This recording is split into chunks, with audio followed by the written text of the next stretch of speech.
Hello बच्चों, चलिए प्रश्न को पढ़ते हैं। प्रश्न है, वात्या भट्टी में आयरन ऑक्साइड को किसके द्वारा अपचयित किया जाता है? विकल्प ए दिया हुआ सिलिका, विकल्प बी दिया हुआ कार्बन मोनोऑक्साइड, विकल्प सी दिया हुआ कार्बन और विकल्प डी दिया हुआ लाइमस्टोन। तो बच्चों, सबसे पहले प्रश्न की मुख्य अवधारणा को समझते हैं कि प्रश्न की मुख्य अवधारणा क्या है।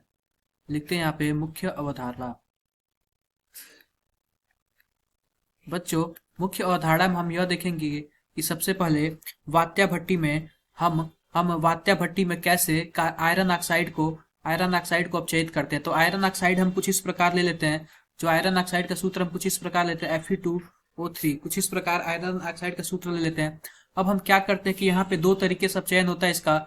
एक तो 500 से 800 केल्विन पर इसका अपचयन होता है, आयरन का अपचयन होता है आयरन ऑक्साइड का। कुछ इस प्रकार होता है Fe2O3 में अगर हम कार्बन मोनोऑक्साइड मिला दें तो कुछ इस प्रकार अपचयित हो जाता है Fe3O4 प्लस CO2, कुछ इस प्रकार अपचयित हो जाता है।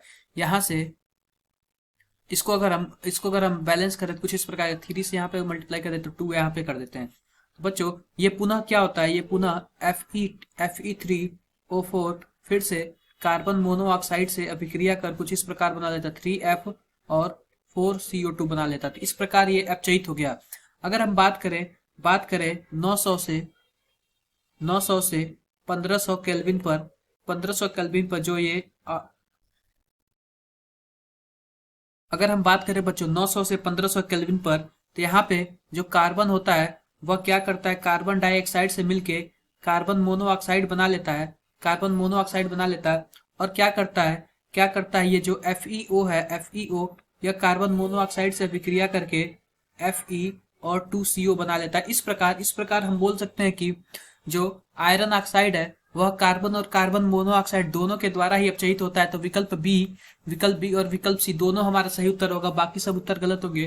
तो बच्चों, आशा करते हैं कि आपको मुख्य अवधारणा के आधार पर प्रश्न समझ आया होगा। धन्यवाद।